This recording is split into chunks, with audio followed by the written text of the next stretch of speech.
Aunty பைப்பில் குடம் இருந்துச்சு ஆனால் யாருமே இல்லை, அதான் நான் எடுத்து வச்சுட்டு பிடிச்சேன். அதுக்கு என்ன இப்படி கத்துறீங்க? ச்சே, என்னது பைப்பில் தண்ணி வந்துகிட்டு இருக்கு, தண்ணி பிடிக்கிறதுக்கு யாரையுமே காணோம். தண்ணி வேற சும்மா போயிட்டு இருக்கு, நம்ம பிடிப்போம் போய். யார் அது? அந்த பைப்பில் நம்ம தானே குடத்தை வச்சுட்டு வந்தோம், நமக்கு முன்னாடி யாரோ போய் பிடிச்சிருக்கா, யாரும் தெரியலையே, எங்கே போய் பார்ப்போம். யார் அது? நான் தான் முன்னாடி குடத்தை வச்சுட்டு போயிருக்கேன்ல, என் குடத்தை எடுத்துட்டு நீங்கள் பிடிக்கிறீங்க? ஆண்டி நான் காலையில் எழுந்திரிச்சு சோறாக்கணும், குழம்பு வைக்கணும், கோழியை திறந்து விடணும், ஆடு மாடு மேய்க்கணும், எம்பிட்டு வேலை இருக்கு. என்னமோ அவன் மாதிரி சும்மா உட்காந்துருக்க மாதிரி என்னை இப்படி உட்கார வச்சுட்டு இருக்கேன்.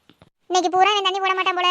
சரி அந்த ஆடு ஒரு நாள் என் லைஃப் எனக்கு பிடிச்ச மாதிரி மாறும், அதுக்காக தான் நான் வெயிட் பண்ணிட்டு இருக்கேன். புதுசா கொடி வந்திருக்கிற பிள்ளையா? தண்ணி வரவே இல்லம்மா, நாங்க காலையில 5 மணில இருந்து உட்கார்ந்துகிட்டு இருக்கோமா. இங்க வந்து உட்காருமா, எங்க கிட்ட வா. சீ, இந்த அழுக்கான பிளேஸ்ல நான் எப்படி உட்கார முடியும்? சரியான நீட்டியா இருப்பா போலயே. தங்கச்சக்கா பேசாம இருங்க, அவ உட்காராவோ உட்காராம போறாவோ, உங்களுக்கு என்ன வந்திருக்கு? நேரம் காத்துக்கிட்டு கிடக்கும். ஆண்டி பைப்பில் குடம் இருந்துச்சு ஆனால் யாருமே இல்லை, அதான் நான் எடுத்து வச்சுட்டு பிடிச்சேன். அதுக்கு என்ன இப்படி